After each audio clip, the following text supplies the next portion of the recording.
যোৰহাটত চাহ মজদুৰ সংঘৰ তীব্ৰ প্ৰতিবাদ।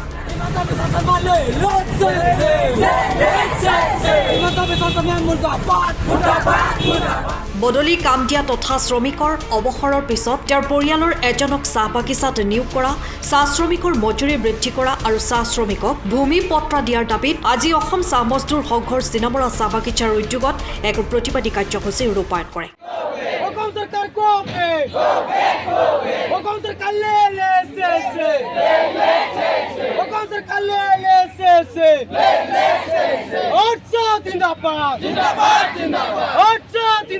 প্ৰতিবাদকাৰীসকলে প্ৰতিবাদী সমতল কৰি যোৰহাট জিলা আয়ুক্তৰ কাৰ্যালয়ৰ সন্মুখত ধৰ্ণা কাৰ্যসূচী ৰূপায়ণ কৰে। প্ৰতিবাদকাৰীসকলে হিমন্ত বিশ্ব শৰ্মা মুৰ্দাবাদ, হিমন্ত বিশ্ব শৰ্মা লে লে চে চে শ্লোগানেৰে প্ৰতিবাদস্থলী উত্তাল কৰি তোলে।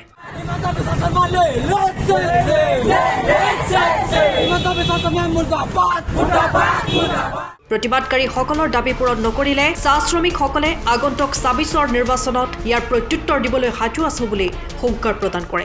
অসম চৰকাৰৰ বাগিচা, এইখন মুখ্যমন্ত্ৰীৰ বাগিচা, মুখ্যমন্ত্ৰীৰ বাগিচাতে বদলি কাম দিয়া নাই। অসমত ব্যক্তিগত বাগিচা সব বাগিচাতে বদলি কাম দি আছে, কিন্তু আমাৰ মুখ্যমন্ত্ৰীৰ বাগিচাতে বদলি কামটো বন্ধ কৰিছে।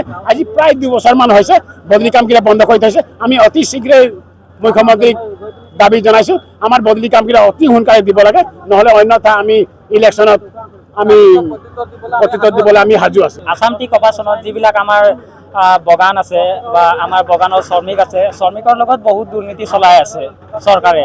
কিন্তু অতীতৰ পৰা যিখিনি চৰকাৰ আছিলে তেওঁলোকে মানে আমাৰ লগত মানে দুৰ্নীতি কৰা নাছিলে। তো এই বিজেপি চৰকাৰ অহাৰ পাছতে আমাৰ বদলিকৰণবিলাক বন্ধ কৰিছে, ক'ত মাটি লৈছে। আৰু চাউলটোৰ কথাটো মই ডাইৰেক্টলি কৈ দিছোঁ আগতে, মানে কি প্লাষ্টিকৰ চাউল দিছে দেই, প্লাষ্টিকৰ চাউল দিছে, মানুহে খাইছে।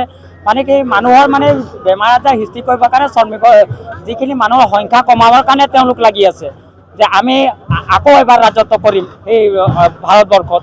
তেওঁলোকে কি ভাবিছে সেইটো নাজানো, কিন্তু আমি ২৬ত আমি একদম সকীয়াই দিছোঁ যে আমি আদিবাসী লোকসকলে যদি আমাৰ শ্ৰমিকৰ মজদুৰি ৫৫১ টকা হ'ব লাগে আৰু আমাৰ ভূমি পট্টা হ'ব লাগে অতি শীঘ্ৰে আৰু বদলিকৰণ হ'ব লাগে, আৰু তাকে আমি দাবী জনাই, নহ'লে আমি ২৬ত আমি ভোট বৰ্জন কৰিম বুলি আমি দাবী জনালোঁ। ধন্যবাদ। গতিকে আমাৰ আজি চাহ শ্ৰমিক ৰাইজ ওলাই আহিছে। চাহ শ্ৰমিক ৰাইজ জিলা আয়ুক্ত কাৰ্যালয়ৰ সন্মুখত ঘেৰাও কৰিবলৈ বাধ্য হৈছে। অসম চাহ নিগম লিমিটেডৰ যি পৰিচালনা নীতি, এই পৰিচালনা নীতি সম্পূৰ্ণৰূপে বিফল হৈছে।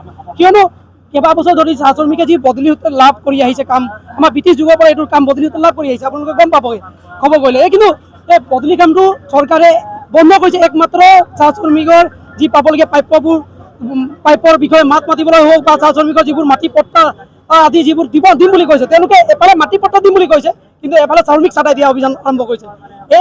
এই নীতিটোৱে চাহ শ্ৰমিকক এক ভৱিষ্যত অন্ধকাৰ দিশে ঠেলি লৈ গৈছে। আমি স্পষ্টৰূপে কৈছোঁ যে যিবোৰ বদলি কাম আছে সম্পূৰ্ণৰূপে দিব লাগিব, যিমান বদলি কাম পাবলগীয়া প্ৰাপ্য আছে এইবোৰ পাবলগীয়া প্ৰাপ্য দিব লাগিব। চৰকাৰে এনেকুৱা ঠগ প্ৰবঞ্চনা বা উদ্যোগপতিৰ বা পুঁজিপতিৰ বণিক গোষ্ঠীৰ বাবে যদি তেওঁলোকে যি কাম হাতত লৈছে বা তেওঁলোকে বণিক গোষ্ঠীক বা মাটি সমজা দিম বুলি যি এখন কেবিনেটত পাছ কৰিছিলে, ৫% ভূমি চাহ বাগিচা ভূমি বিভিন্ন কাম কাজত অনুষ্ঠান প্ৰতিষ্ঠানক গঢ় দিব পাৰে বুলি কৈছিলে, কিন্তু এই ভূমি প্ৰতিষ্ঠানসমূহ তেওঁলোকে গঢ় দিবলৈ 5% দিছিলে, ঠিক আছে, কিন্তু তাৰ সমান্তৰালকে ভূমি পট্টা দিব লাগিছিলে। কিন্তু ভূমি পট্টা নামত আজি তাৰিখত জৰীপে চলি আছে, কিন্তু এতিয়ালৈকে ভূমি পট্টা দিয়া নাই। তাৰ সমান্তৰালকে যদি এখন বাগিচা চাহ শ্ৰমিক চাটাই দি অৱস্থা নাইকিয়া হ'ব, তো শ্ৰমিকসকলে কাম কৰিবলৈ শ্ৰমিকে নাথাকিব। শ্ৰমিক নাথাকিলেতো বাগিচাখনৰ অৱস্থা অৱস্থা হ'বগৈ। এই অৱস্থাৰ পৰা যদি তেওঁলোকে ক'ব যে বাগানত শ্ৰমিক নাই, আমি কেনেকৈ কাম কৰিম, এই মাটিখিনি ভূমি পুঁজিপতিক গতাই দিব লাগে বুলি তেওঁলোকে ক'ব পাৰে ভৱিষ্যতলৈ। তো আমাৰ স্পষ্ট কথা, যিখন আইন আছে, যি প্লেণ্টেশ্যন এক্ট আছে, এই প্লেণ্টেশ্যন এক্টৰ মাজত যিসমূহ স্থায়ী শ্ৰমিক বাহাল থাকিব লাগে, এইবোৰ সম্পূৰ্ণৰূপে বাহাল থাকিব লাগে। আৰু এই প্ৰতিবাদী স্থলীৰ পৰা আমি স্পষ্টৰূপে অসম চৰকাৰক স্পষ্টৰূপে সকীয়াই দিছোঁ। আমাৰ এই প্ৰতিবাদী কাৰ্যসূচী এতিয়া আৰম্ভ হৈছে মাত্ৰ। যদি আমাৰ বদলি কাম বা ১ মাহৰ ভিতৰত যদি আমাক সদায় নিদিয়ে, তো আমি ইয়াত জংগী আন্দোলন কাৰ্যসূচী গ্ৰহণ কৰিম আৰু সম্পূৰ্ণৰূপে যোৰহাট চহৰখন স্তব্ধ কৰি দিম।